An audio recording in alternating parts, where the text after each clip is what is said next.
Alhamdulillah, malam ini dapat kita sama-sama untuk lihat tafsir Al-Quran dengan Al-Quran. Kita Alhamdulillah telah pun sampai kepada ayat 258. Kita akan mulakan daripada situ malam ini. Muka surat 291. Baca saja. Alam tara ila alladhi hajja Ibrahim.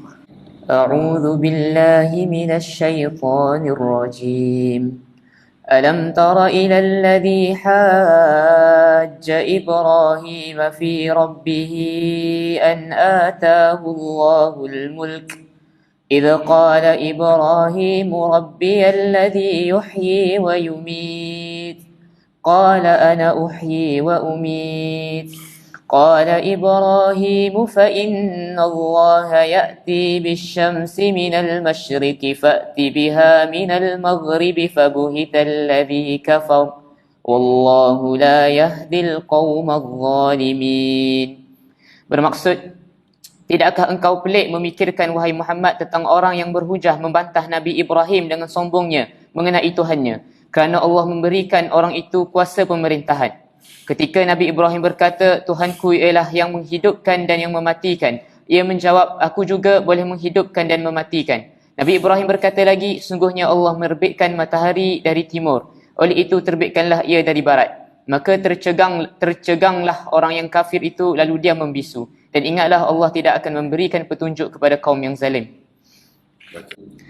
أو كالذي مر على قرية وهي خاوية على عروشها قال أنى يحيي هذه الله بعد موتها فأماته الله 100 عام ثم بعثه قال كم لبثت قال لبثت يوما أو بعض يوم قال بل لبثت 100 عام فانظر إلى طعامك وشرابك لم يتسنه وانظر إلى حمارك ولنجعلك آية للناس وانظر إلى العظام كيف ننشذها ثم نكسوها لحما فلما تبين له قال أعلم أن الله على كل شيء قدير. Atau tidakkah engkau pelik memikirkan wahai Muhammad tentang orang yang melalui sebuah negeri yang telah runtuh segala bangunannya. Orang itu berkata, bagaimana Allah akan menghidupkan, yakni membina semula negeri itu sudah matinya, yakni rosak binasanya. Lalu dia dimatikan oleh Allah dan dibiarkan tidak berubah selama 100 tahun. Kemudian Allah menghidupkannya semula, lalu bertanya kepadanya, berapa lama engkau tinggal di sini? Dia menjawab, aku telah tinggal di sini sehari atau setengah hari. Allah berfirman, tidak benar, bahkan engkau telah tinggal dalam berkeadaan demikian selama 100 tahun. Nah, perhatikanlah kepada makanan dan minumanmu, masih tidak berubah keadaannya. Dan perhatikanlah pula kepada keldaimu, yakni hanya tinggal tulangnya bersepah. Dan kami lakukan ini ialah untuk menjadikan engkau sebagai tanda kekuasaan kami bagi umat manusia. Dan lihatlah kepada tulang-tulang keldai itu, bagaimana kami menyusunnya kembali, kemudian kami menyalutnya dengan daging. Maka apabila telah jelas kepadanya apa yang berlaku itu, berkatalah dia, sekarang aku yakin bahawa Allah Maha Kuasa atas segala sesuatu. وَإِذْ قَالَ إِبْرَاهِيمُ رَبِّ أَرِنِي كَيْفَ تُحْيِي الْمَوْتَى قال أولم تؤمن قال بلى ولكن ليطمئن قلبي قال فخذ 4 من الطير فصرهن إليك ثم اجعل على كل جبل منهن جزءا ثم ادعهن يأتينك سعيا واعلم أن الله عزيز حكيم. Dan ingatlah ketika Nabi Ibrahim merayu dengan berkata, wahai Tuhanku, perlihatkanlah kepadaku bagaimana engkau menghidupkan makhluk-makhluk yang mati. Allah berfirman, adakah engkau belum percaya kepada kekuasaanku? Nabi Ibrahim menjawab, bahkan aku percaya dan yakin. Akan tetapi aku memohon yang demikian ialah supaya tenteram hatiku yang amat ingin menyaksikannya. Allah berfirman, jika demikian, ambillah 4 ekor burung dan cincanglah semuanya. Setelah itu letakkanlah di atas tiap-tiap sebuah bukit sebahagian daripadanya. Kemudian serulah burung-burung itu, nescaya semuanya akan datang kepadamu dengan segera. Dan ketahuilah sesungguhnya Allah Maha Perkasa lagi Maha Bijaksana. Baca. مثل الذين ينفقون أموالهم في سبيل الله كمثل حبة أنبتت 7 سنابل في كل سنبلة 100 حبة والله يضاعف لمن يشاء والله واسع عليم. Bandingan derma orang-orang yang membelanjakan hartanya pada jalan Allah, yakni jalan kebaikan, ialah sama seperti sebiji benih yang tumbuh menerbitkan 7 tangkai. Tiap-tiap tangkai itu pula mengandungi 100 biji. Dan ingatlah, Allah akan melipat gandakan pahala bagi sesiapa yang dikehendakinya. Dan Allah Maha luas kurnianya lagi Maha mengetahui. الذين ينفقون أموالهم في سبيل الله ثم لا يتبعون ما أنفقوا منا ولا أذى لهم أجرهم عند ربهم ولا خوف عليهم ولا هم يحزنون قول معروف ومغفرة خير من صدقة يتبعها أذى Wallahu ghaniyun halim. Orang-orang yang membelanjakan hartanya pada jalan agama Allah, kemudian mereka tidak mengiringi apa yang mereka belanjakan itu dengan perkataan membangkit-bangkit, yakni pemberiannya, dan tidak pula menyinggung atau menyakiti pihak yang diberi, mereka beroleh pahala di sisi Tuhan mereka dan tidak ada kebimbangan dari berlakunya kejadian yang tidak baik terhadap mereka. Di samping mereka pula tidak akan berduka cita.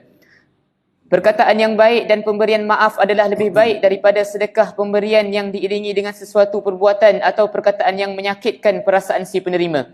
Dan ingatlah Allah Maha Kaya lagi Maha Penyantun. Ya ayyuhalladzina amanu la tubtilu sadaqatikum bil manni wal adha kalladhi yunfiqu malahu ria'an الناس ولا يؤمن بالله واليوم الآخر فمثله كمثل صفوان عليه تراب فأصابه وابل فتركه صلدا لا يقدرون على شيء مما كسبوا والله لا يهدي القوم الكافرين. Wahai orang-orang yang beriman, jangan rosakkan pahala sedekahmu dengan perkataan membangkit-bangkit dan menyakiti perasaan si penerima. Seperti rosaknya pahala amal sedekah orang yang membelanjakan hartanya kerana hendak menunjuk-nunjuk kepada manusia, yakni riak. Dan dia pula tidak beriman kepada Allah dan hari akhirat. Maka bandingan orang itu ialah seperti batu licin yang ada tanah di atasnya. Kemudian batu itu ditimpa hujan lebat, lalu ditinggalkannya bersih licin, yakni tidak bertanah lagi. Demikianlah juga halnya orang-orang yang kafir dan riak itu, mereka tidak akan mendapat sesuatu pahala pun dari apa yang mereka usahakan. Dan ingatlah, Allah tidak akan memberi petunjuk kepada kaum yang kafir. Baca. وَمَثَلُ الَّذِينَ يُنْفِقُونَ أَمْوَالَهُمُ ابْتِغَاءَ مَرْضَاتِ اللَّهِ وتثبيتا من أنفسهم كمثل جنة بربوة أصابها وابل فآتت أكلها ضعفين فإن لم يصبها وابل فطل والله بما تعملون بصير. Dan bandingan orang-orang yang membelanjakan hartanya kerana mencari keredaan Allah dan sebagai membuktikan kebenaran iman dan janji kepada Allah yang lahir dari jiwa mereka adalah seperti sebuah kebun di tempat yang tinggi yang ditimpa hujan lebat lalu mengeluarkan hasilnya 2 kali ganda. Kalau ia tidak ditimpa hujan lebat, maka hujan renyai-renyai pun cukup untuk menyiraminya. Dan ingatlah, Allah sentiasa melihat apa yang kamu lakukan. Kita balik semula ke muka surat 291 tadi. 291 iaitu ayat yang ke 258. Alam tara ila alladhi hajja Ibrahim fi rabbih an ataahu Allahul mulk. Tidakkah engkau pelik memikirkan atau hairan memikirkan, wahai Muhammad, tentang orang yang berhujjah membantah Ibrahim, maksudnya Nabi Ibrahim, dengan sombongnya mengenai Tuhannya. Kerana Allah memberikan orang itu kuasa pemerintahan. Ketika Ibrahim, yakni Nabi Ibrahim berkata, Tuhanku ialah Tuhan yang menghidupkan dan yang mematikan. Ia menjawab, aku juga boleh menghidupkan dan mematikan. Nabi Ibrahim berkata lagi, sesungguhnya Allah menerbitkan matahari dari timur. Oleh itu terbitkanlah ia dari barat. Maka tercenganglah orang yang kafir itu. Lalu dia membisu. Dan ingatlah, Allah tidak akan memberikan petunjuk kepada kaum yang zalim. Jadi ini Al-Quran menceritakan pula tentang perdebatan ataupun dialog di antara Nabi Ibrahim dengan pemerintah di zamannya.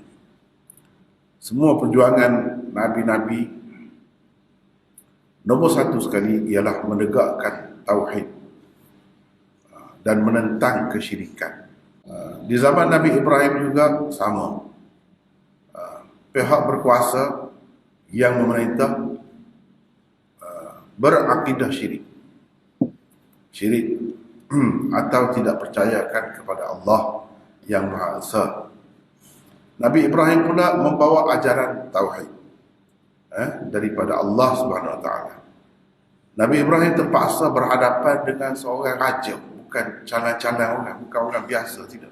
Biasanya mereka akan berhadapan dengan ketua sebab sama ketua di pihak ini, walaupun dia nampak orang biasa, tapi Nabi lagi Rasul bukan biasa tu. Jadi lawan dia pun kena besar jugalah. Jadi yang Nabi Ibrahim alaihi salatu wassalam terpaksa hadapi ialah raja di zamannya. Sebagaimana kita maklum, selalu disebut-sebut namanya Namrud, Raja Namrud. Sangat berkuasa lah, seperti di zaman Nabi Musa tu, Fir'aun. Di zaman tu Namrud. Dan dia ni, Namrud ni serupalah dengan Nabi Musa juga. Zaman Nabi Musa serupa dengan Fir'aun juga. Sama-sama diktator, sama-sama raja yang diktator. Raja yang diktator ni susahlah, teruk sangatlah. Sebab apa? Tak ada undang-undang di atas dia. Tak ada perlembagaan yang mengikat dia. Apa kata dia lah segala-galanya. Kalau dia kata begitu, hitam-hitam. Kalau dia kata putih-putih. Jadi bukan main, susah lah nak menghadapi raja ataupun pemerintah yang seperti ini. Kenapa dia berbahas, dia membantah Nabi Ibrahim? Kenapa dia membantah Nabi Ibrahim? Dia berbahas dengan Nabi Ibrahim. Dia kata begini kepada Ibrahim, an atahullahul mulk. Kerana Allah memberikannya kuasa. Kerana Allah memberikannya kepadanya kuasa. Itu. Jadi kuasa ni kuasa pemerintahan. Al-mulk. Orang yang memegang kuasa tu, yang ada kuasa pemerintahan seperti itu, dipanggil Al-Malik. Malik tu raja lah. Malik. Mulk kerajaannya. Sebab apa? Dia tu berani begitu dan dia tu biadab begitu kerana dia ada kuasa. Kita dah ada nota di situ. 4, 5, 8. Firman Allah ini membuktikan kuasa pemerintahan kadang-kadang boleh menjadikan seseorang itu sesat, bahkan kafir. Jadi mana jangan sedar hatilah, mana-mana yang ada kuasa, yang mana duduk di atas itu, kadang-kadang Tuhan boleh uji macam tu. Tuhan uji begitu. Sebab apa? Sebab dia berasa dia hebat, dia lebih. Tak ada orang lain mengatasi dia. Dia boleh buat apa saja. Boleh jadi kafir, bahkan boleh mengaku sampai ke peringkat mengaku Tuhan pun ada dalam sejarah. Ada. Sama juga kalau raja tu sudah Islam lah. Selepas zaman Nabi kita ni ada berapa ramai raja pemerintah yang Islam. tetap juga ada ujian Allah. Ujian Allah dengan kekuasaan dia itulah. Dengan kuasa yang ada pada dia. Kita manusia ni tidak terlepas daripada ujian sesuai dengan kedudukan dan keadaan masing-masing. Kalau orang alim, dia tidak terlepas juga daripada ujian. Ujian apa? Ujian dengan ilmu dia tu. Ilmu. Apa berat juga ujian. Anak tengoklah sejauh mana dia nak menegakkan kebenaran. Tidak kata bila kita sudah Islam, pemerintah pun Islam, selesai semua perkara. Tidak. Ujian tetap ada. Cuma sesuai dengan cara dia. Ujian tetap ada. Untuk Allah nak bagi itulah. Nak bagi apa ni orang kata pahala, ganjaran. Ataupun anak uji kalau tidak lulus, boleh dosa. Sebab dia mampu tu, dia ada kelebihan dia. Maknanya orang alim diuji dengan ilmu dia. Itu semua yang diuji belaka tu. Yang ada soal belaka. Di hari kiamat nanti tak boleh berganjak sebelum disoal benda ni. Ini antara benda yang disoal, ilmu. Lepas tu kalau ada kuasa, tanya tentang kuasa dia buat apa? Dia buat macam mana? Betul ke tu? Yang dia buat tu. Kalau salah, tak kira Islam pun tidak kata kesalahan ni bila kafir, barulah kena. Tidak. Islam pun kalau tak kena buat, tak kena lagu, masuk neraka semua tulah. Pemerintah, raja pun. Dengan sebab itu kena beringatlah. Tuhan letak di situ tu tidak saja tu. Kelebihan pun ia, malapetaka pun ia. Kelebihannya seperti disebutkan dalam hadis lah, disebutkan pada hari tidak ada naungan kecuali naungannya. Mula-mula sekali disebut Al-Imamul Adil, pemerintah yang adil. Itu kelebihannya pun begitu. Sebab keuntungan yang manusia peroleh itu sesuai dengan risiko yang ditanggungnya. Dalam kaedah fiqh disebut al-ghunmu bil-ghurmi. Mereka dua patah. Al-ghunmu bil-ghurmi. Memang begitu. Sunnatullah. Tengoklah di mana-mana. Keuntungan adalah berdasarkan risiko. Untung besar, risiko dia kalau rugi pun besar. Untung pemerintah kalau dia berkuasa memang dia hormati. Memang duit lah. Duit banyak. Tapi kalau dia jatuh, tengoklah dalam sejarah.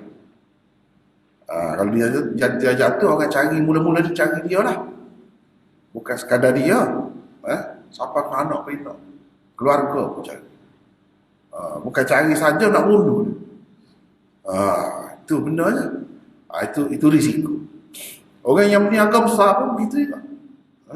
Siapa bunuh diri. Itu akibat dia risiko. Nah, kalau untung nampak hebat-hebat lah. Gedung-gedung perniagaan dia tu hebat. Duit banyak. Tapi kalau dia jatuh, dia tidak seperti orang biasa. Bila diisytiharkan bankrupt dia tu hampir licin, tak boleh nak buat apa. Selama ni boleh buat apa saja. Duit banyak kan. Akhir sekali nak beli, tak boleh. Nak beli kereta biasa pun tak boleh. Nak beli tanah pun tak boleh. Dan isytihar bankrupt. Nasi belau tu boleh tak beli kan. Sekadar tu je lah. Jadi tak ada adalah yang selama ni yang selama ni boleh buat apa saja, nak pergi ke mana saja boleh. Itu kaya tanya juga. Orang kaya tanya juga cara dia. Itu semua kelebihan lah. Kelebihan dalam dunia ni apa? Kedudukan, pangkat, sama. Akan ditanya juga, semua tanya. Jadi an ata'ullahul mulk. Kerana dia diberikan oleh Allah kuasa memerintah. Jadi rupanya ujian besar juga kuasa memerintah. Demikian juga dengan kekayaan dan kelebihan-kelebihan duniawi yang lain. Kalau tak ada apa pun kita kata, kalau orang perempuan comel, ujian besar juga. Ujian besar juga. Bila-bila masa lah kalau nak minta nak kerja ke, tempat-tempat perlu orang comel. Setengah-setengah nanti memang dia pilih macam tu. Situ ujiannya. PT boleh banyak, duit boleh banyak, tapi kena buat benda ni begini. buat gini-gini itu neraka lah akibatnya. Comel kerana comel. Apa masalah juga? Masalah juga. Nak tengok sejauh mana kita nak boleh jaga comel gitu. Adakah kita tak kisah dah asalkan duit orang depan kita tu orang duit banyak, orang berpangkat ada kedudukan, kita tak kisah dia macam mana. Adakah begitu atau macam mana? Semua ujian berlaku. Ujian berlaku. Firman Allah di bawah ini juga boleh dijadikan sebagai sokongan.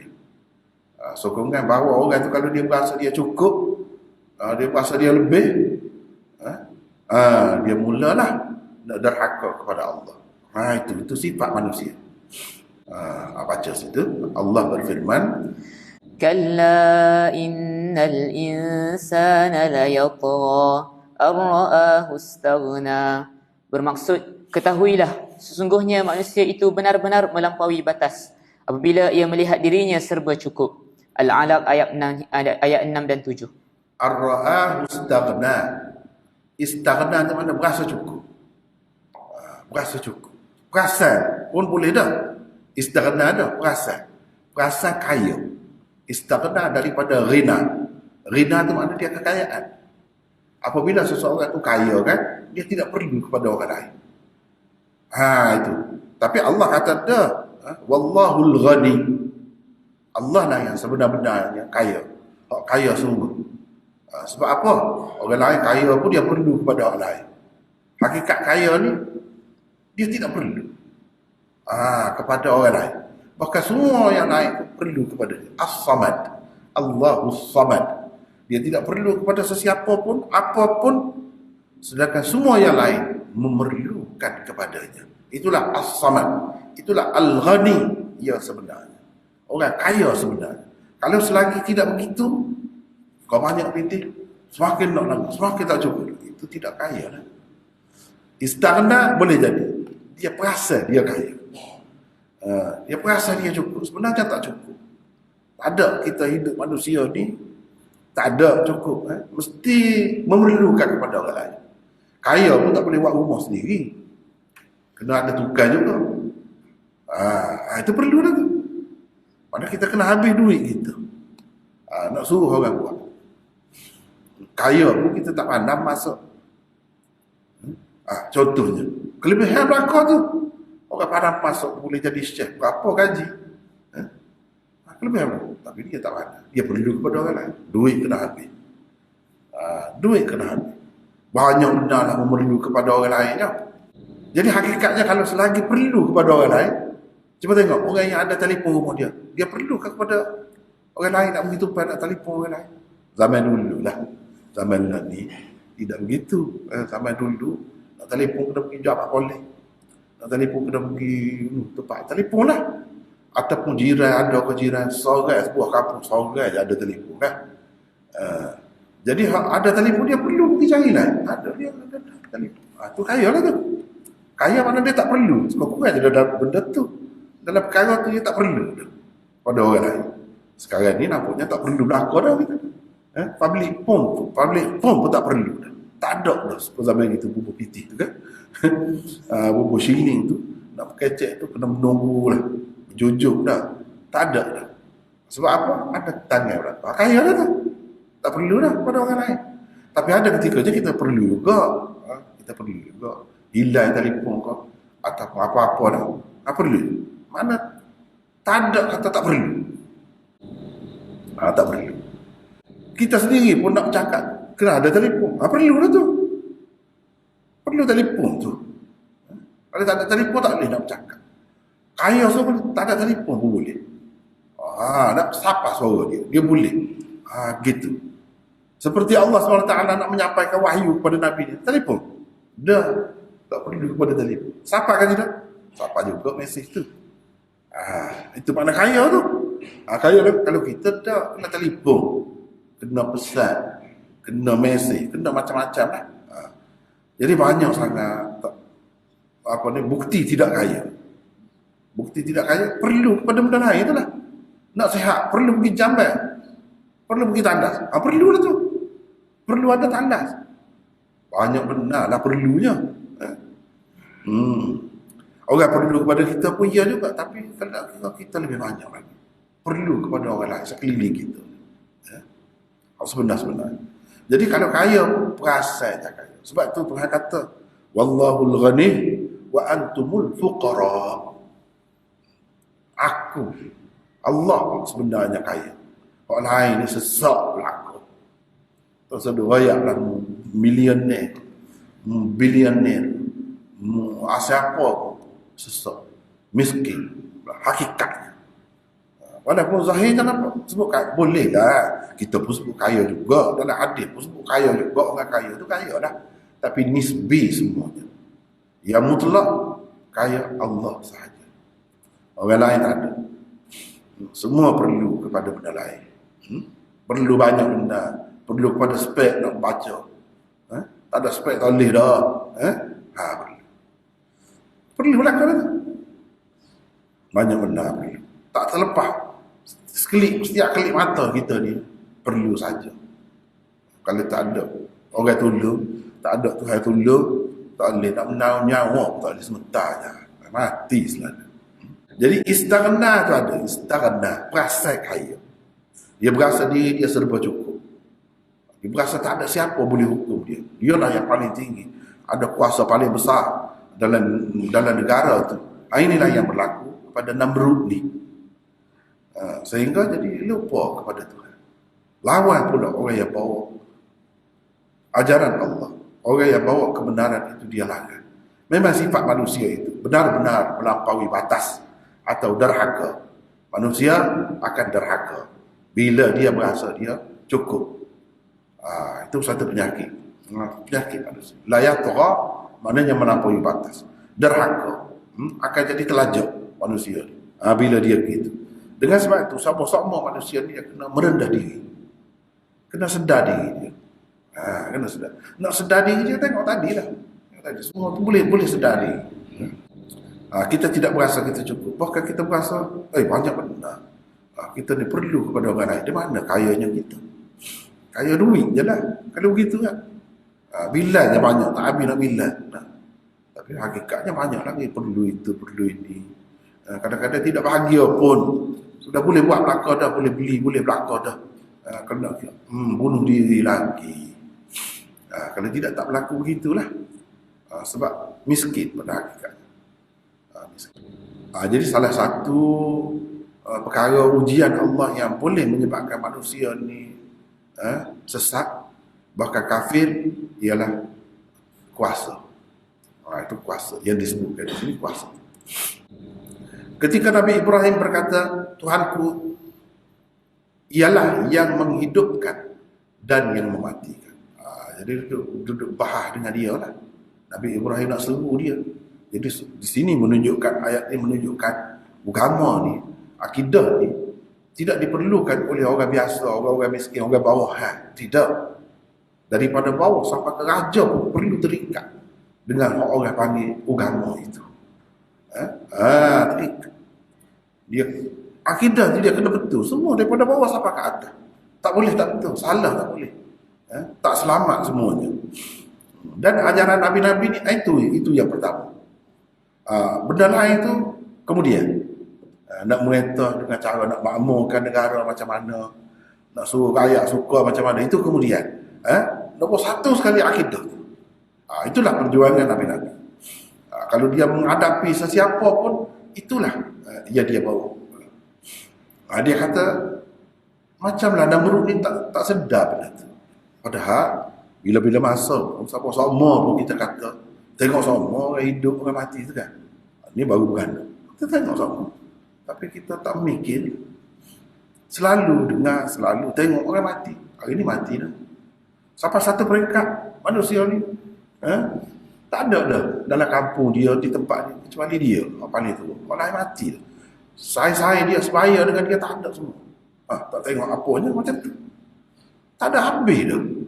Kalau dia kenal, dia tak kenal pun mana-mana generasi dia.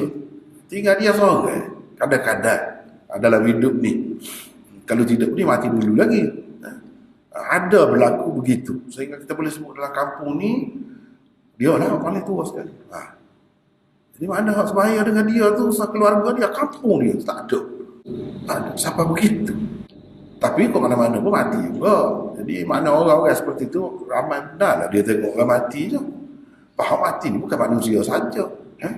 Akan nak kira bernyawa nak, ayam mati, lembu mati, kambing mati, nak mati kena sembelih, mati saja. Siapa buat semua? Lupa dia. Sehingga benda tu jadi ke apa ni orang kata bah. Dia bahkan dia ni sombong. Oh kata dia, dah hidup mati aku boleh kata.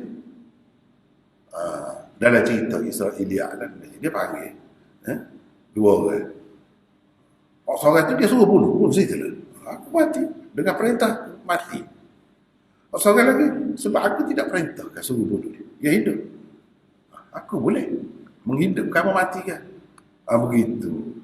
Oh begitu. Nabi Ibrahim ni kan cerdik kan. Bukan dia Nabi. Kalau cerdik ni kemuncak lah cerdik. Kalau nak main macam tu kata dia. Nah, Allah SWT menaikkan matahari ke timur. Maknanya dengan buat gitu jadi Tuhan dah sama dengan Tuhan. Tu cetek tu kalau macam tu Tuhan tu bukan sekadar tu, bukan gitu Tuhan tu. Baik, sekarang ni matahari selalu kita tengok matahari naik ke timur. Cuba buat naik ke barat. Fabuhital ladzi kafar.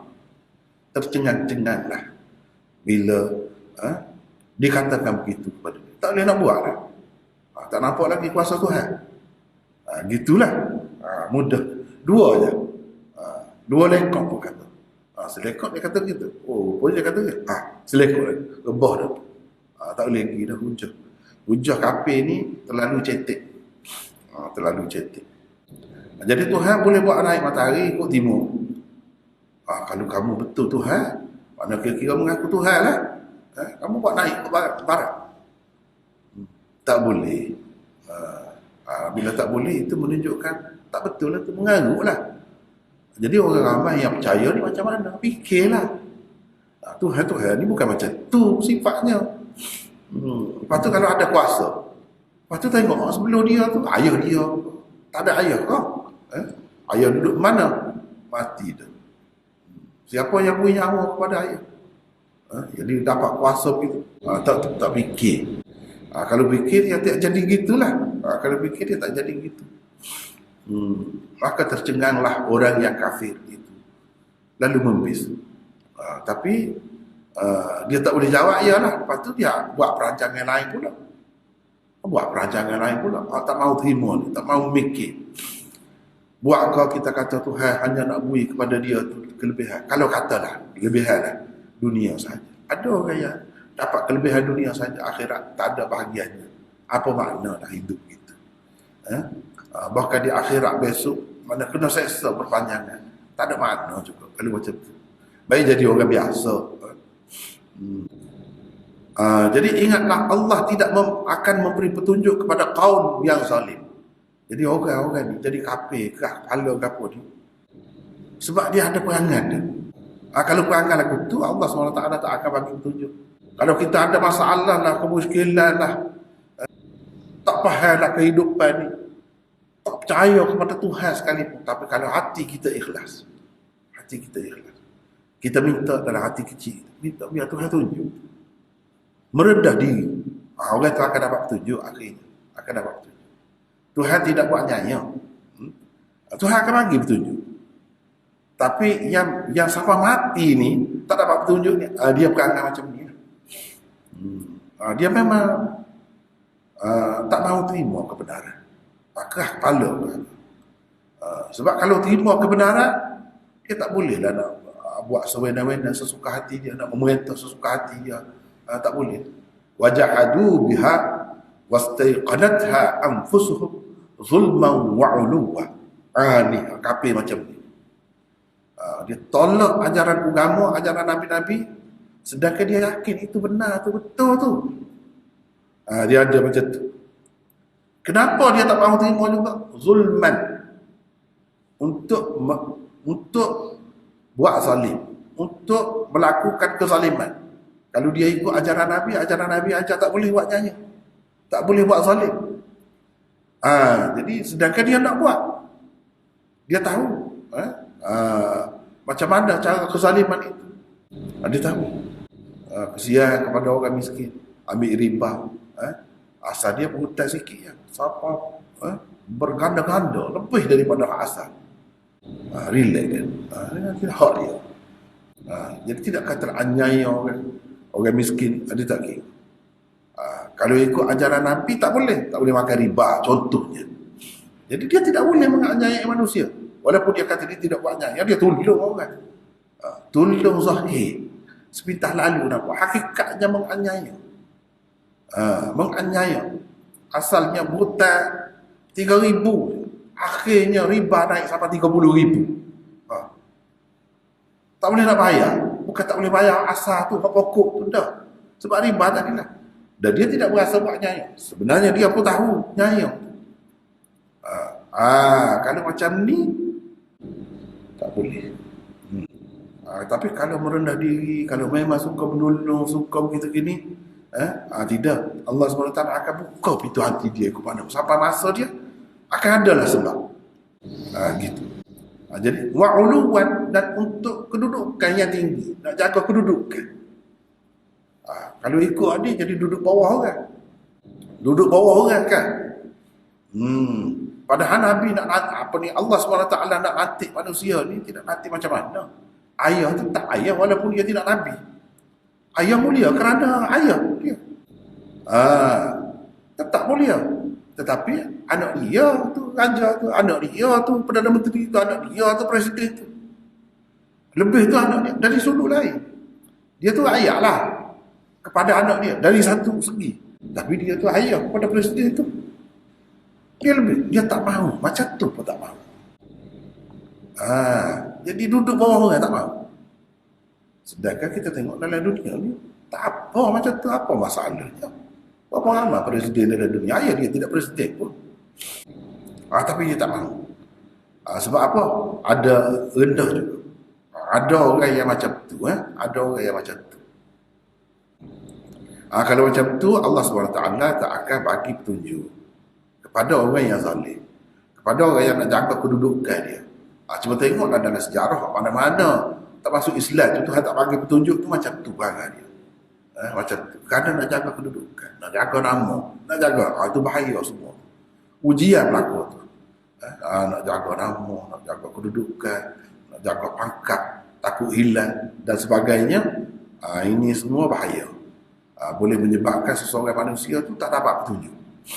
459, iaitu orang-orang keras kepala. Orang-orang yang keras kepala terhadap kebenaran. Gitu. Siapa orang-orang zalim di sini? Orang-orang yang keras kepala. Dan keras kepala terhadap kebenaran. Itu orang-orang yang zalim. Dan orang zalim itu dikatakan kepada musyrik, orang-orang yang melakukan kesyirikan, disebutkan zalim juga. Inna syirka la zulmun azim. Jadi zalim ni tidak semestinya dia menganiayai mana-mana orang, ambil harta orang, tak mesti begitu. Dia syirik saja tu pun zalim dah. Apa lagi lah kalau memang dia melakukan perkara-perkara yang semua orang kata itu kezaliman. Memanglah. Demikianlah ketetapan Allah. Dan begitulah sunnatullah di dunia ini. Firman Allah berikut juga menyatakan perkara yang sama. Baca. الذين يجادلون في آيات الله بغير سلطان أتاهم كبر مقتا عند الله وعند الذين آمنوا كذلك يطبع الله على كل قلب متكبر جبار. Bermaksud iaitu orang-orang yang membantah ayat-ayat Allah tanpa sebarang bukti yang sampai kepada mereka dari pihak yang diakui benarnya. Amat besar kemukaan bagi mereka di sisi Allah dan di sisi orang-orang yang beriman. Demikianlah Allah mengunci mati hati tiap-tiap orang yang sombong lagi bermaharaja lela. Ghafir ayat 35. Jadi mutakabbir, jabbar itu memang ada sifat itu pada Namrud, pada raja yang memerintah di zaman Nabi Ibrahim. Sebagaimana kita tahu kan, apa hukumnya terhadap Nabi Ibrahim. Dia bakar Nabi Ibrahim, bakar Nabi Ibrahim itu. Itulah. Padahal Nabi Ibrahim tak ada buat apa pun, tak ada buat jenayah apa-apa pun. Sekadar nak menyelamatkan dia. Nak menyelamatkan dia. Dia tidak mahu. Lepas tu tengok Nabi Ibrahim selamat. Tak mahu tengok. Tak nampak mukjizat itu. Pertolongan Allah. Dengan bakar dalam api sebesar itu. Kira-kiranya kalau orang biasa mati dah, hangus letung dah kita kata. Tak fikir. Allah SWT tunjuk lepas satu. Kebenaran Nabi Ibrahim tak terima. Memang degil lah. Macam ni tak dapat tunjuk kalau macam ni. Dengan sebab itu jangan sombong dengan kebenaran, jangan sombong dengan petunjuk. Jangan main-main, jangan anggap lekeh walaupun nampak biasa gitu. Jangan. Petunjuk tu besar makna dia. Petunjuk tu cahaya tu lah. Cahaya yang disebutkan yukhrijuhum minadh dhulumati ilan nur. Sebelum ni ada kait ni, cerita ni ada kait dengan tu. Orang ikut Allah, beriman kepada Allah, Allah mengeluarkan dia daripada kegelapan kepada cahaya. Ikut Taghut, dia mengeluarkan manusia ni daripada cahaya kepada kegelapan. Situ dia bawa. Kalau ikut dia. Nabi Ibrahim tak ikut. Dia ikut Allah. Maka dia dapat cahaya. Namrud ikut Taghut, ikut syaitan. Dia tak selamat. Dia pergi daripada cerah dah dia tu. Nabi Ibrahim ada dah, tapi tak dapat juga. Akhirnya pergi kepada kegelapan. Itu akibatnya. Kalau ikut tahu. Orang-orang yang ikut dia, orang-orang ramai, dia tak nampak syaitan tu. Dia berperanan di sebalik Namrud tu. Dia nampak Namrud lah. Ikut Namrud. Namrud itu pun tahu. Mutakabbir jabbar. Pemerintah yang diktator macam tu kan, kita dah bincang dah. Itu pun tahu juga. Mengakibatkan mereka tidak dapat petunjuk. Iaitu cahaya. Daripada cahaya pergi kepada kegelapan. Kalau cahaya ada pun, kalau duduk ikut taghut, tak akan dapat cahaya. Tak akan dapat petunjuk. Yang akan dapat apa? Kesesatan. Tak kira dia raja, tak kira dia orang biasa, sama saja dalam bab ni. Jadi kena fikirlah.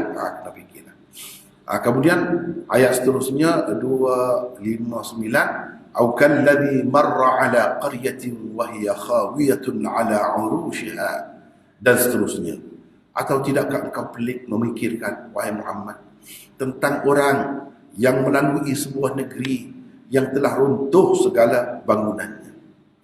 Orang itu berkata, bagaimana Allah akan menghidupkan, yakni membina semula negeri ini sesudah matinya, rosak binasa.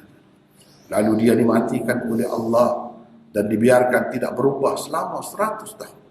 Kemudian Allah menghidupkannya semula, lalu bertanya kepadanya, berapa lama engkau tinggal di sini? Dia menjawab, aku telah tinggal di sini sehari atau setengah hari.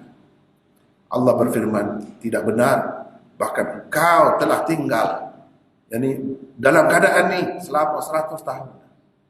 Tengok tu. Tengok tu kepada makanan dan minumanmu, masih tidak berubah keadaan. Maka kalau Tuhan nak buat beratus tahun pun tak basi makanan. Tak ada kata binatang ni mari nak makan. Segala lipas, segala semut mari nak makan. Tak. Tuhan boleh jaga. Boleh pelihara. Masih tidak berubah keadaannya. Tengok pula sebelah lagi.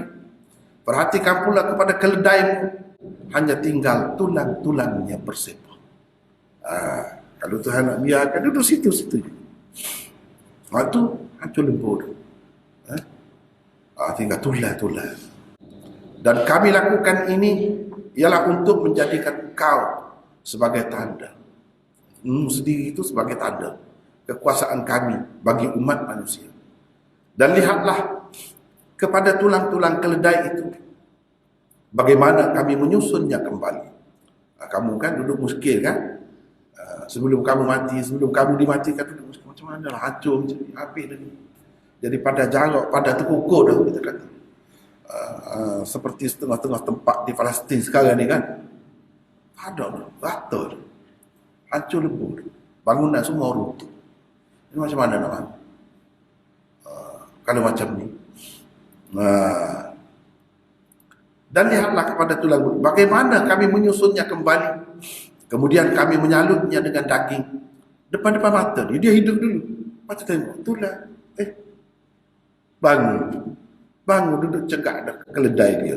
Dalam sekelip mata saja. Sekelip.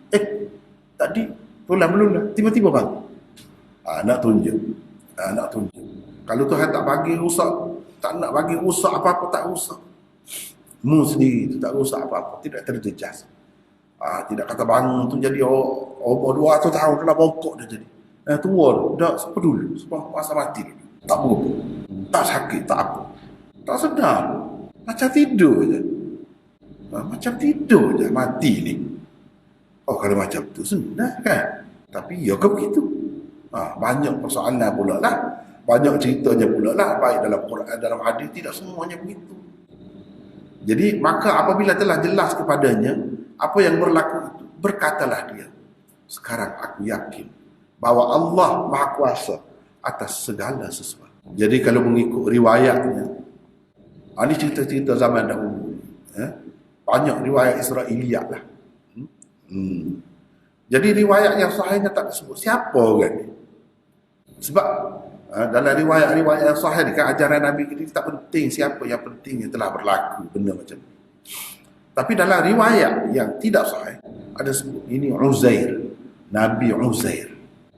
Jadi macam mana dia berkata kita adakah dia ragu ni seorang Nabi ni ragu sama macam tu? Bukan nak cerita ragu. Buat ke Allah SWT dengan hikmat dia nak beri jadi berlaku benda beginilah. Jadi bukti kepada orang lain dan kepada dia sendiri. Begitu. Maka Allah SWT timbulkan dalam fikiran dia tu, fikir macam tu. Seseorangnya dia bertanya, memang pelik lah. Hidup selepas mati ni memang pelik. Dua orang Nabi di sini, kalau kita terima dia lah. Uzair di sini. Satu lagi ni Nabi Ibrahim. Itu jelas lah. Nabi Ibrahim. Dua orang Nabi kalau kita terima. Dua-duanya. Seorang lagi itu pun Nabi.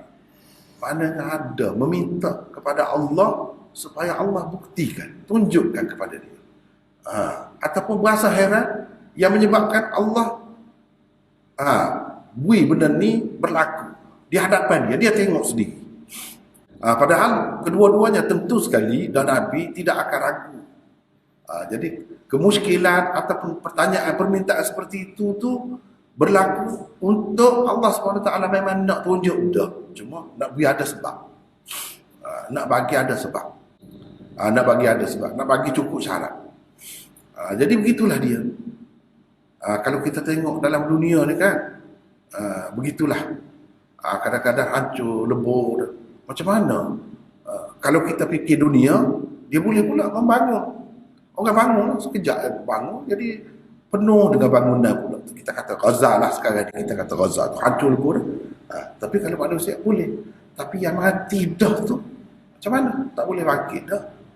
Tu dah lah mati. Jadi mati tu jadi kalau kita tanam tubuh pun mayat lah kita kata. Tidak bakar. Setengah-setengah agama ni dia bakar. Bakar tu hancur lebur jadi debu dah lah. Jadi debu. Kalau tidak jadi debu, mula-mula tu cukup lah letak. Pun dia akan hancur juga, akan lenyap. Akan lenyap juga. Bila lenyap tu jadi tanah, jadi debu juga. Akhirnya, macam mana Allah SWT boleh membangkitkan?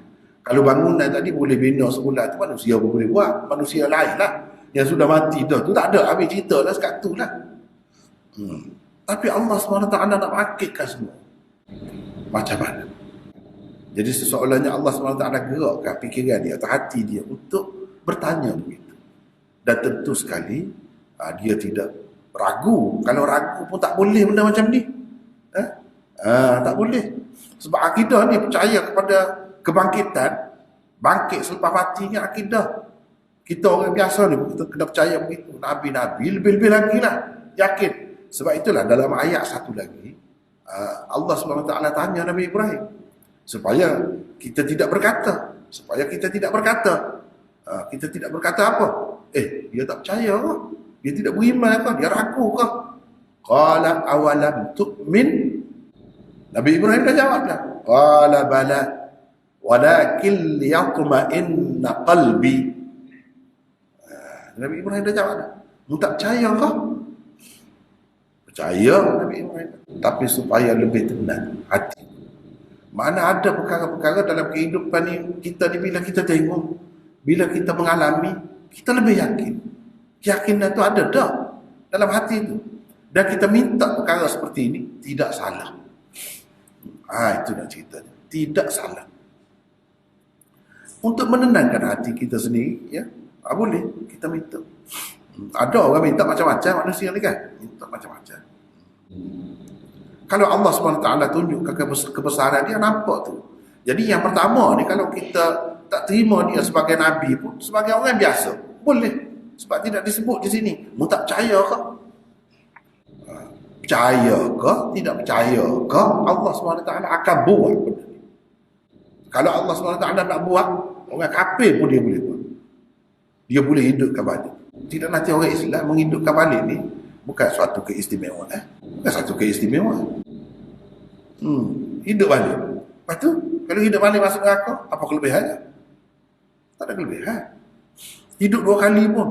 Dan Allah SWT boleh buat pun. Orang kafir pun dia boleh hidup balik. Dan itu kalau kita baca dalam Quran ada yang seumpama itu pun. Jadi, sama ada percaya ke tidak percaya ke, benda ni akan berlaku. Mu tanya, mati-mati gitu. Akibat tidak percaya tu besar. Akibat tidak percaya tu kamu kerugian akhirat. Itu sebab kena percaya. Jadi kalau kita terima kata yang pertama ni, tak tahu siapa, tak tahu tak ada jadi masalah. Kalau kita kata dia seorang yang ragu pun, memang tidak beriman pun, tak jadi masalah juga. Tetapi yang munasabahnya tidak begitulah. Yang munasabahnya, dia ni seorang yang istimewa juga. Seorang yang istimewa juga. Sebab apabila mati tu kan, ni nak ceritanya mati tu kan, orang di zaman Nabi Adam, anak cucu Nabi Adam lah, Nabi zaman sebelum Nabi Nuh apa, ramai dah manusia ketika tu yang mati ketika itu. Lama lah kita lebih dekat dengan kiamat kan. Bila dekat dengan kiamat, lebih dekat lah dengan bangkitnya, hari bangkitnya, Yaumul Ba'thi, lebih dekat lah kita ni. Jadi waktu lama benar lah. Adakah dia berasa lama? Tak, sama saja. Dengan sebab itu tak payah pusing lah. Kita ni jauh dengan kiamat, jadi kena tunggu lama lah di alam barzakh. Tak payah pusing, tak payah fikir itu. Tidak terasa lama pun. Ni 100 tahun, mi'ata amin. Fa'amatahu Allahu mi'ata amin. Allah mematikannya 100 tahun. Lepas tu tanya, berapa lama? Jadi mana Tuhan bukan tidur ni, mati ni. Mati. Berapa lama kamu mati? Kamu berada dalam keadaan itu kamu tak sedar tu. Dia kata sehari atau setengah hari. 100. Maknanya ini atas Allah SWT nak bagi lama ke, nak bagi sekejap ke. Katakanlah esok kiamat, orang ni baru mati hari ni. Kalau dia tu orang yang celaka, orang yang tidak bernasib baik, dia akan terasa lama juga seksa dia. Tuhan boleh panjang ke, yang pendek dia nak panjang, yang panjang dia nak pendek, yang slow dia boleh buat cepat, yang cepat dia boleh buat slow. Kita boleh buat dah sekarang ni. Video tu cepat, kita boleh buat slow, boleh. Cuma video lah boleh buat je kan. Kalau slow kita boleh buat cepat. Dia terbaca slow, cepat gitu boleh. Itu Tuhan beri pada manusia. Kau fikirlah betapa kuasa Tuhan, kuasamu tak aku bagi, kamu boleh buat sekurang-kurang. Nak bagi kamu mikir tu. Bagaimana dengan Allah? Dia boleh buat semua. Tak perlulah berasa gembira, berasa senang hati. Aku dekat tak lama dah nak pakai, aku tak lama duduk di alam barzakh. Jangan fikir begitu. Itu alam lain. Tuhan boleh buat semua, boleh buat macam-macam. Hak lama dia boleh bagi puasa sebentar. Hak sebentar dia boleh bagi puasa lama. Boleh semua. Kalau kita nak kira dah dekat nak mati tu dalam hadis sebut kan, begini panjang tu cerita tu. Lama tu, padahal kita tengok dia mati tu. Macam mana dia boleh mengalami lama begitu, mau ujian dekat nak mati tu.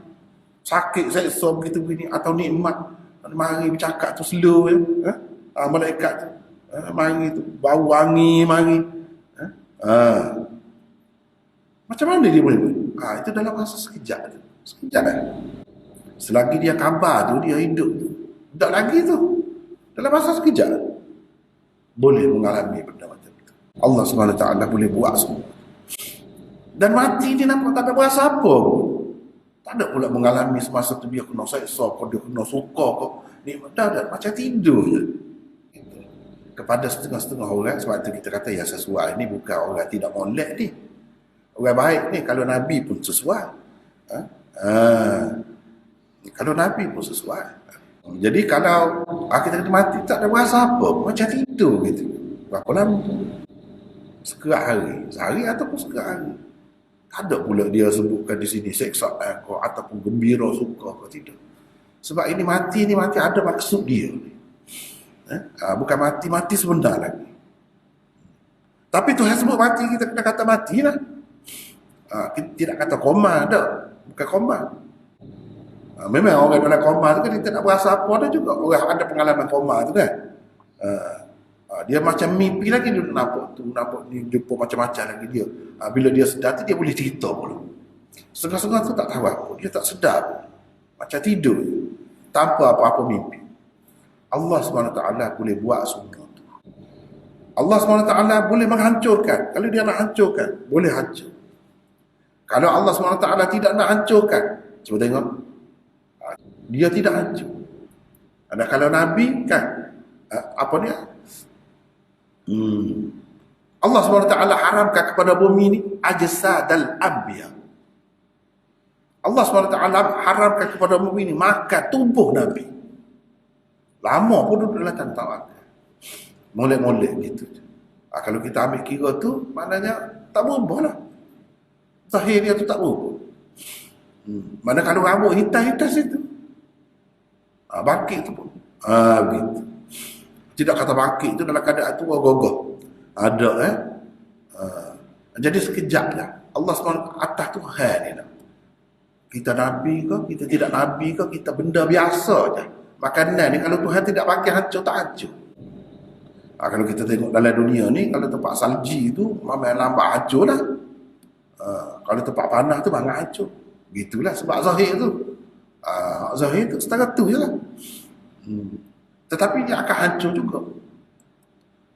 Ni ada kalanya Tuhan buat tidak hancur. Mana bila bangkit tu, sampai bangkit tu tidak hancur. Dah ada isyarat dari sini. Dah ada isyarat dari sini. Boleh Allah SWT buat begitu. Dua benda, keldai, hancur lebu. Jadi bersepah. Apa nama ni, tulang-tulang. Hancur lebu dah. Di satu pihak, makanan. Makanan. Kalau kira lebih banyak lagi, punah. Lebih banyak lagi. Makanan, minuman kita nak basi, lebih banyak lagi, lebih cepat lagi daripada keldai tu. Tak basi. Tak hancur molek-molek. Kalau dia tidak tahu, dia matilah. Dia rasa macam dia bangun daripada tidur. Kadang-kadang orang bangun daripada tidur, berbasi dah makanan dia. Nasi bukuh tu kita kata, boleh basi. Dia tak basi. Tak rosak apa. Bukan manusia pun. Makanan. Kalau Allah SWT nak bagi tahan lama, tahan lama. Sekarang ni tak ada pelik. Banyak dah Tuhan beri tunjuk kepada manusia akhir zaman ni, nak suruh mudah sikit percaya kepada benda-benda ni. Tahan lama, tak rosak, apa semua ni. Dia ada freezer, ada peti sejuk, sejuk beku. Tahan lama, bertahun-tahun, tak rosak. Kita manusia boleh buat dengan ada sebab lah, dengan ada alat, guna alat, gitu. Tapi Allah SWT ni tak ada, Zahir tak ada apa, tapi tak rosak. Tidak kata duduk tempat salji ni tak rosak ni. Dah. Kalau duduk tempat salji tak rosak belaka lah. Ni hak tu rosak. Kenapa? Tidak pada dalam keadaan biasa lah tu. Allah SWT nak tunjuk kepada dia. dan kepada orang lain juga. Walinaj'alaka ayatan linnas. Dan untuk kami jadikan kau sebagai bukti kami kepada manusia. Kepada manusia. Tengok. Jadi sebab Ashabul Kahfi itu lebih lagi. Jadi Allah SWT boleh buat semua itu. Jadi dalam cerita ni gitulah.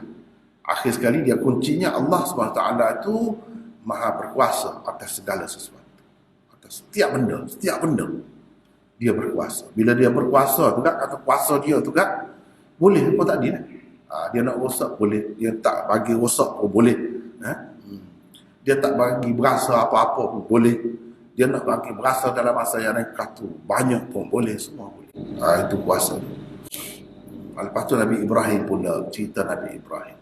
Jadi di sini kita ada nota ke tak ada tadi? Tak ada nota. Dah cerita ni sekali sajalah dalam Quran. Jadi kita tak boleh nak tengok tempat lain. Sekadar tu. Lepas tu Nabi Ibrahim pula. Ingatlah ketika Nabi Ibrahim merayu dengan berkata, wahai Tuhanku, perlihatkanlah kepadaku bagaimana engkau menghidupkan makhluk-makhluk yang mati. Sebab apa? Sebab inilah antara sebab orang-orang kafir itu tak boleh terima agama. Orang kafir tak boleh terima Islam sebab ada kepercayaan kepada mati. Macam mana nak boleh bangkit?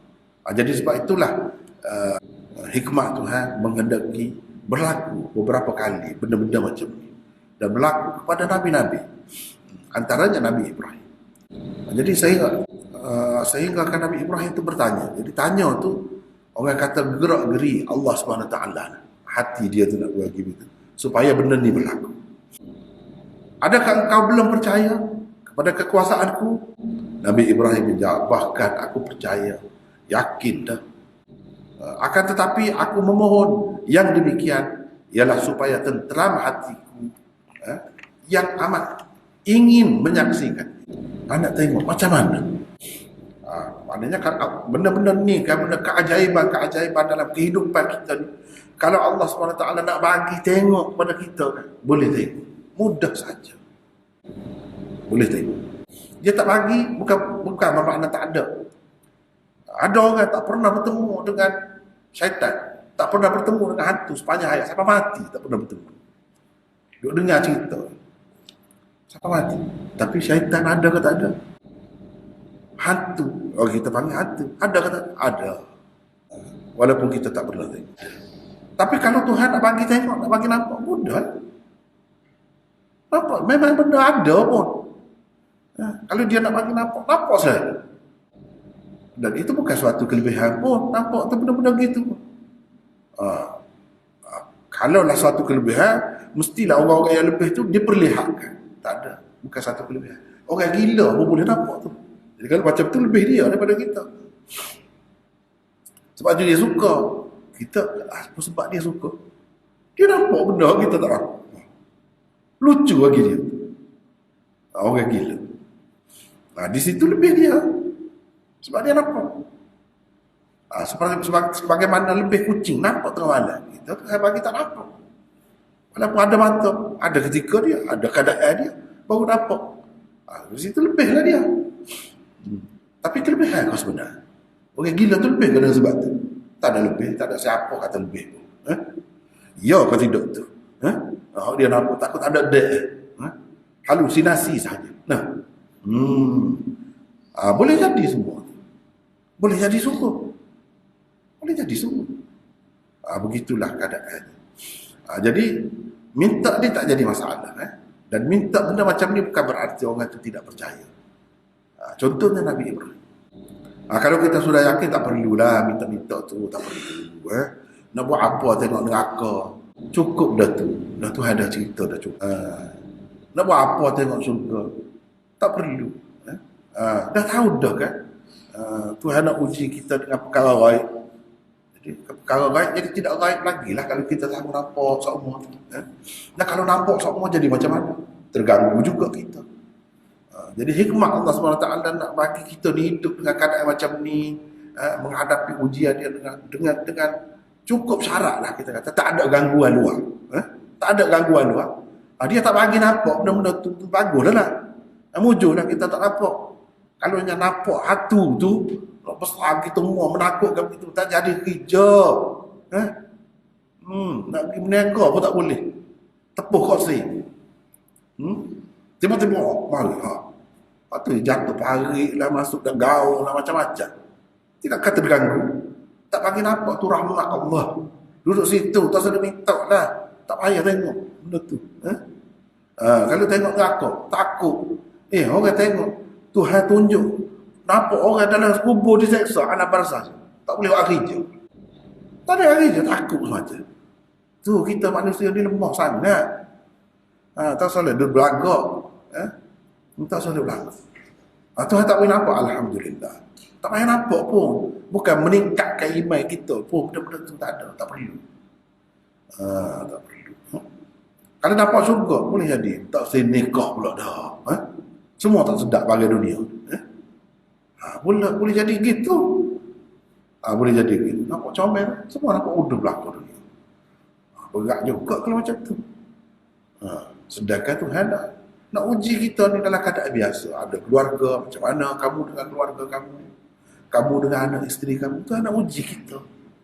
Jadi seseolahnya kita tidak redha tu. Dengan qada Tuhan. Dengan takdir Tuhan. Tuhan nak macam tu, kita tak sih. Kita nak macam lain. Tak kena lah tu. Macam tidak redha. Tuhan, sedangkan Tuhan nak uji tu, dia nak bagi kepada kita. Jadi tak perlu pusing, tak perlu susah hati. Benda-benda gini.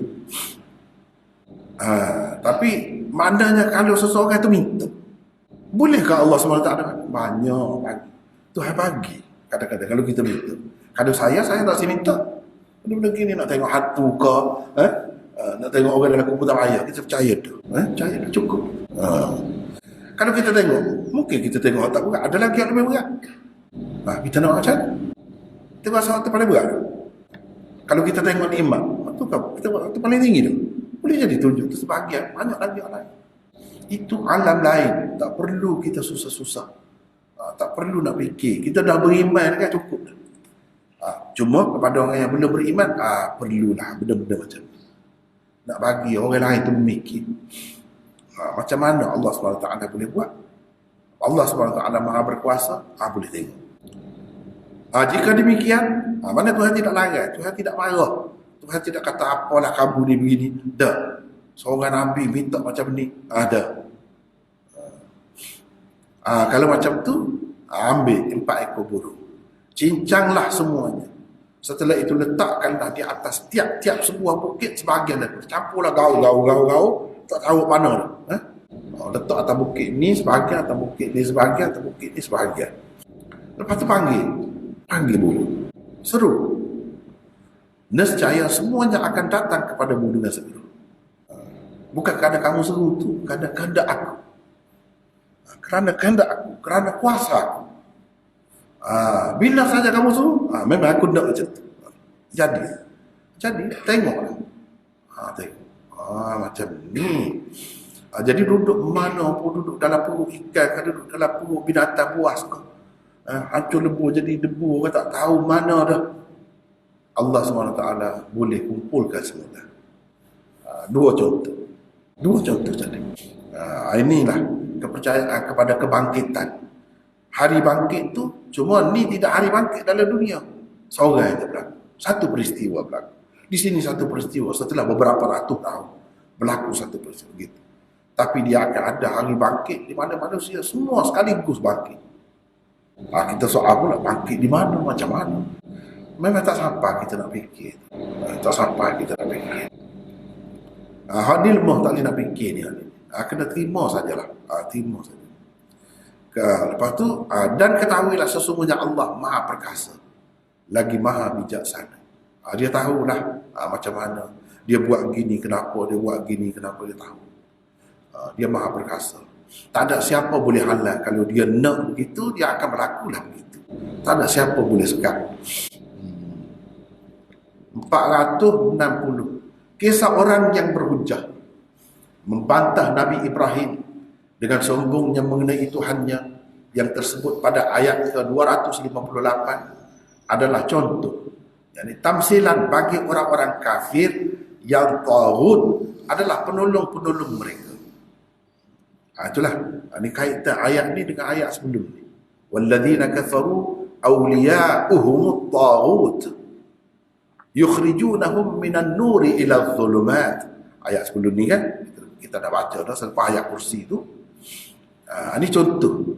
Ini contoh orang yang penolong-penolongnya tahu atau dia tu sendiri tahu. Begini. Ayat ke-257. Pada ayat ke-258 Allah mengemukakan contoh bagaimana taghut mengeluarkan mereka daripada cahaya iman kepada kekufuran. Macam mana? Ini contoh. Orang yang kalau buat kepala, buat ketua kepada taghut, duk ikut syaitan, ikut nafsu, ikut orang jahat, dia bukan akan pergi kepada cahaya. Sebaliknya, dia akan meninggalkan cahaya, pergi kepada kegelapan. Itu hakikatnya. Akan meninggalkan Islam, iman, akan pilih kekufuran. Itu hakikatnya. Dalam dunia ni sepanjang masa kita akan tengok macam itulah. Macam itulah. Akan ada macam ni. Itu maknanya awliya mereka ialah taghut. Contohnya tadi. Jadi tak sebut nama, kita tak payah sebut nama lah. Namrud. Itu dalam hadis ada. Gitulah. Jadi di sini sekadar tu dia sebut. Jadi tak kira lah bila-bila masa, di mana sahaja, bangsa mana, puak mana, beginilah keadaan. Ayat ke-259 dan 260 pula merupakan contoh atau tamthilan bagi orang-orang beriman yang dikatakan Allah adalah pelindung, yang mengawal dan menolong mereka. Di dalam kedua-dua ayat itu Allah menceritakan bagaimana dia mengeluarkan mereka daripada kegelapan kufur kepada cahaya iman. Ini dua contoh. Orang yang tak dapat petunjuk kadang-kadang dengar hujah, dengar dalil, dengar begitu gini. Bila dia dengar dalil, dia pun menengok. Betul juga. Dia pun peluk agama Islam. Gitu caranya. Biasanya manusia ni begitu. Allah SWT boleh tanpa semua tu, tanpa hujah, tanpa bukti, tanpa apa nak bagi petunjuk kepada orang, boleh. Tapi biasanya melalui sebab-sebab tu lah. Jadi sebab-sebab tu dakwah. Sebab itu kena dakwah. Dakwah tu dengar dulu. Dengar, dia pun mikir. Dia pun tengok. Tengok. Itu maknanya keluar daripada kegelapan kepada cahaya. Sebab-sebabnya banyak. Sebab-sebabnya banyak. Macam-macam orang itu Allah SWT nak keluarkan dia daripada kegelapan kepada cahaya itu macam-macam. Itu pengalaman peribadi lah, pengalaman masing-masing lah. Ada orang yang ni salah seorang anak buah kita jugalah. Anak buah kita mengaji dalam kausah habis juga. Tidak Islam asal. Sebelum dia masuk Islam dia bertemu dengan saya. Lepas tu selepas dia masuk Islam pun bertemu dengan kita, dia jadi anak murid kita. Dia cerita kepada saya sendiri macam mana dia boleh masuk Islam. Selain daripada berjumpa dengan saya dan dia tengok lagi yang lain-lain itu, dia tengok keluarga dia lah yang mati ni kan dibakar. Dia tengok orang Islam, dia tengok orang, dia mikir. Kebetulan yang baik kan muka kena api kan manusia ni kan. Orang kita kata nyetok. Ni orang-orang tokar orang. Bangun pergi tokar. Dia menakutkan dia. Macam ni. Orang Islam nampak tenang, lembut, berhalu. Walaupun kubur gitu tanda dia. Itu menyebabkan dia jadi mikir. Dan menakutkan. Lepas tu dia mimpi pula. Menakutkan begitulah. Api kejar dia. Takut. Dia lari. Jadi benda-benda gini kan menyebabkan orang tu dapat petunjuk. Begitulah Allah SWT. Kadang-kadang dia mimpi, dia bagi mudah je kalau dia nak bagi. Ataupun dia dengar, dia tengok, dia mikir. Dengan sebab itu kita orang Islam yang hidup ni kena buat sesuatu. Biar dia menjadi mikir. Biar dia jadi mikir. Misalnya kita tengok sehari dua ni dekat Gaza tu kan. Ada orang tua Israel. Orang perempuan. Dia dibebaskan. Dia cerita. Puan-puan ni bagus dia kata. Dia tak ada buat tak molek langsung kepada kita. Ni peranan orang Islam. Sebab kita diajar kan, mana orang tua kita tak boleh buat nyanyi. Kalau dalam perang pun kita tak boleh bunuh. Kan? Nabi ajar dia amalkan itu. Apa kesannya? Sekarang ni di barat, di mana-mana. Asalnya sokong Israel. Ramai ada tidak sokong Israel. Sebab apa? Ada cerita-cerita orang macam ni. Sama juga di Afghanistan dulu kan. Apabila wartawan, apabila orang-orang tertentu kena tangkap, lepas tu dilayan dengan baik, tidak diceroboh, tidak diperkosa, tidak diapa. Orang duduk kata ni puak-puak gana, puak-puak macam-macam, tuduh. Dia tu pula jadi Islam. Kadang-kadang Tuhan dia nak jadi ada sebab lah. Macam mana manusia ni daripada kegelapan kepada cahaya. Dia kena ada dah. Cahaya tu dia nampak cahaya tu. Biar menarik cahaya tu, biar menarik dia. Kita semua ni cahaya lah. Orang Islam ni cahaya lah. Agama Islam tu cahaya. Jangan bagi nak terlindung cahaya. Jangan bagi terlindung. Biar orang kau dekat. Begini. Sebab manusia memang semula jadi dia. Fitrah dia tak suka kepada kegelapan. Kalau dia sedar benda tu gelap kan. Gelap ni menakutkan. Dia akan pergi kepada cahaya. Jadi kita tu cahaya.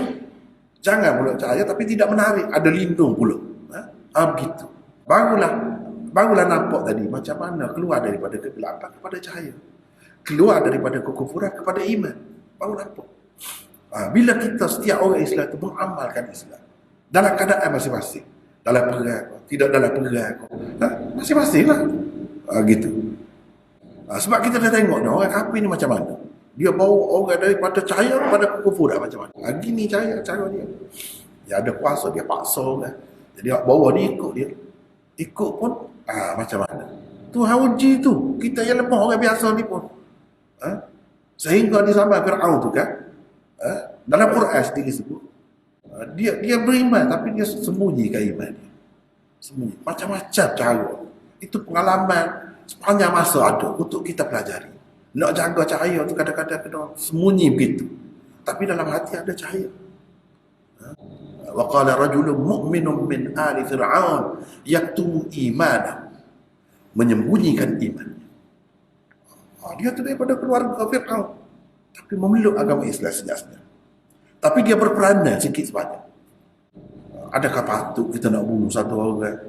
Tak ada kesalahan dia. Semata-mata dia kata Tuhan kita Allah. Tapi zahir dia dapat macam ramai-ramai. Masing-masing Tuhan nak uji. Peranan masing-masing. Kamu siapa? Tetap akan diuji. Ada kala diuji sebagai orang ni, ada kala diuji macam-macam. Jadi kena pandai-pandai lah. Kena pandai-pandai. Ikut mana-mana pun biar kita jadi cahaya. Bawa orang daripada kegelapan kepada.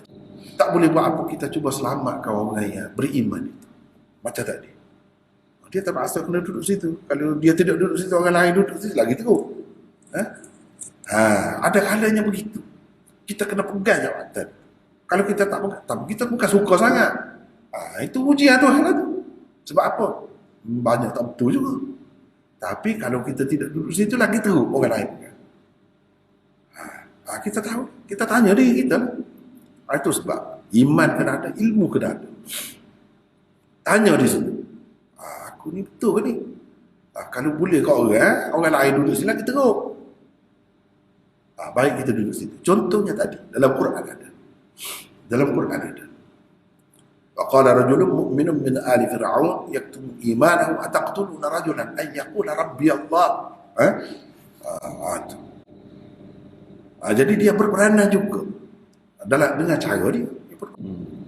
Di dalam kedua-dua ayat itu Allah menceritakan bagaimana dia mengeluarkan mereka daripada kegelapan kufur kepada cahaya. Dia tu sendiri dan juga orang-orang yang mengikut dia. Bila dia ajar pula orang, kena percaya lah. Aku sendiri tengok dah. Lagi meyakinkan. Aku sendiri mati 100 tahun punya. Aku ingat sehari. Macam tidur je mati. Tak ada sakit apa pun. Tak ada apa pun. Tuhan boleh buat semua. Yang jadi yang sebut seksa tu, yang sebut begitu-begini tu. Wan nazi'ati gharqa, wan nasyitati nashta tu apa tu? Satu gambaran sakit orang nak mati. Satu gambaran mudah je orang nak mati. Ni satu contoh lah tu. Dia tak ada sebut pun dia. Macam tidur je. Kadang orang mati tu kadang-kadang. Kalau kita boleh begitu, betul lah. Mudah-mudahan. Kalau Tuhan nak, boleh semua. Jadi dia boleh cerita kepada orang. Aku tengok sendiri. Kamu pun tengok aku. Orang sampai duduk, panjang umur dia kan. Orang sampai duduk, boleh tengok. Dia mati dah ni. Macam mana ada pula? Lina ja'alaka ayatan linnas. Menunjukkan, maknanya dalam ayat tu menunjukkan orang tengok tu. Orang tengok.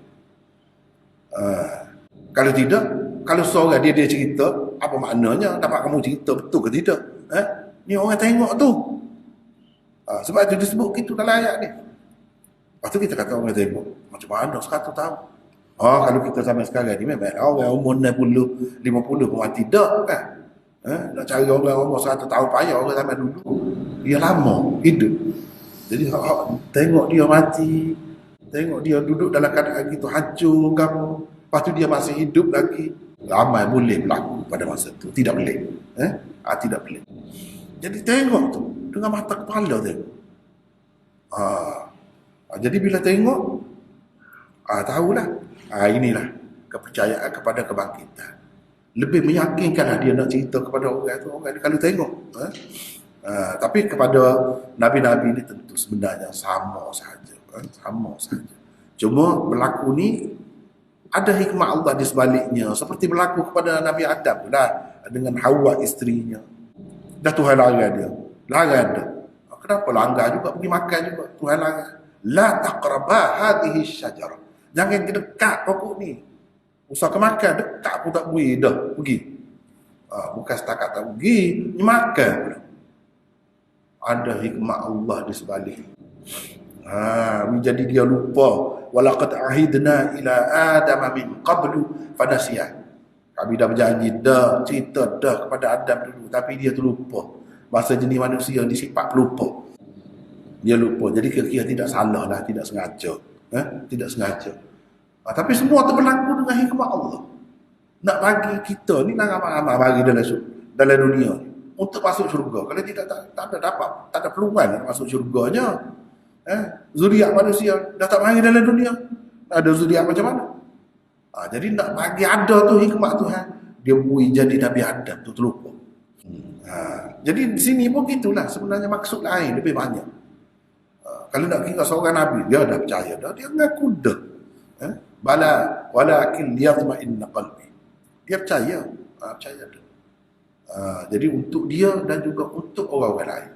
Kita sekarang ni pun setelah percaya boleh. Setelah percaya kita nak kaji lagi bukti itu, bukti ni. Bukti saintifik, bukti itu kita nak cari salah. Tak salah. Sebab benda-benda ni dia menguatkan lagi iman kita. Dia tidak melemahkan iman kita. Saya tinggallah duduk selalu mengajar budak-budak kita dalam kawasan selalu saya buat contoh. Maulana Anwar Shah Kashmiri kata kamu jangan risau dengan penemuan-penemuan sains, dengan kemajuan-kemajuan yang dicapai oleh manusia di zaman moden, zaman itu. Tak usah risau. Manusia akan semakin dekat dengan agama. Manusia semakin dekat. Ini hikmah Tuhan berlaku. Buat ni. Nak suruh kita nampak akhirat besok. Kita nampak. Kalau tidak kita berasa jauh. Macam mana duduk di pada mahsyar ni tergelar dalam apa ni peluk dalam hadis sebut. Ni sekat buku lali, ni sekat betih, ni sekat macam-macam lah. Ni tak boleh nak menyawa sekat ni. Peluk tu. Macam mana kita kata matahari dia dekat? Kalau dekat hangus letup lah kita dah dekat. Tidak setara dekat tu sejekal, sebatu macam-macam. Dekat tu tak sama pula.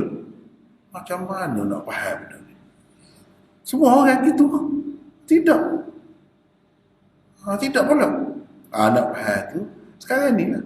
Kita naik kereta. Airport sejuk kamai. Di luar tu orang berjalan peluh jam. Tempat tu lah kan. Tapi orang ni dalam nikmat. Waktu dalam siksa. Tempat sama. Kalau kita kata macam mana Tuhan nak ingat, Tuhan nak buktikan kita ni semua gini-gini dulu, amalan gini-gini. Dan Tuhan akan bukti dalam Quran, dalam hadis sebut benda ni semua. Dia pun buatlah kaset, buatlah alat perakat, perakat video, perakat audio, macam-macam. Kita manusia kan, buka tu mahkamah. Mahkamah tengok adil dia. Allah SWT besok akan buat gitu. Manusia nak jawab macam mana, nak lari macam mana. Yang kita boleh lepas daripada mahkamah ni pasal kadang-kadang tak dapat benda-benda tu. Bukti-bukti. Nak ceritanya Allah Maha Kaya, Maha Kuasa, lebih lagi dia boleh buat daripada. Kita manusia yang cetek ilmu ni pun dah boleh buat daripada. Macam mana kita kata dalam syurga, telitah saja mari selalu. Dah. Banyak dah remote control tu lah. Sekarang ni, kalau orang-orang yang senang tu, kepala tidur dia. Pecek ni, pecek ni, pecek ni. Pecek je. Semua macam itu. Sekarang ni kita pun gitu juga pecek. Ekor. Pecek ni panas. Pecek ni gini. Pecek ni gini. Tapi kena pecek juga. Tak ada bateri, sibuk lah kan. Nak rayaknya lebih lagi daripada dalam syurga. Tak payah. Telitah. Teringat. Tu. Dapat. Kita pecik-pecik pun kena masuk dulu. Segera-segera pun makanan segera jadi bahaya pula kita ni dunia ni dah. Segera tu. Lepas tu kena masuk dulu. Masuk tu ayah bau busuk juga. Ayah bau busuk juga. Sana tu kita telitah mari. Sedap tak ada. Tak ada otak comel, otak molek tu. Kita kalau dunia ni comel sama mana. Beringu juga masa kecil. Comel sama mana. Beringu juga. Lepas tu kalau sakit, luka kat bau hamil juga darah tu. Tuhan tutup sikit. Nak suruh kita terpedaya sikit. Barulah nak nikah. Kalau tidak tak ada nak nikah. Nak main apa darah. Main apa orang dalam tubuh. Nah, Tuhan tutup tak boleh nampak. Adalah hikmah dia. Kalau dalam dunia tu kata nikmat sedap lah, percik ke, wadah ke, buat apa ke dah. Bahan tu mari. Lama sikit bau busuk. Sebelum di sebelah tu ayat tu, baru tahi kita tak sini tahi dia. Bau busuk. Cuba tengok. Dulu kedia dia tu semua busuk. Semetar je. Sedap. Kita campur repah ratus. Kita bubuga ni jadi bau sedap. Tuhan berilah nikmat pada kita untuk sementara. Tu yang paling tinggi pun. Tapi di akhirat besok tidak kita. Tak ada kecil, tak ada berok macam mana kita kata. Dalam dunia boleh tak? Dia boleh buat. Orang naik angkasa lepas pergi. Tak makan boleh. Tak makan semua biasa ni boleh. Macam mana dia boleh? Boleh. Manusia. Jadi dengan sebab itu tak payah rusing. Tak payah rusing. Macam mana kita nak pergi ke alam lain? Alam tu kalau kita pergi atas sesak nafas dah. Tak cukup oksigen. Lepas tu kita nak pergi. Angkasa lepas orang begitu. Orang begitu. Kalau Tuhan nak pergi, kita bawa pergi ke sana, tak ada pelik.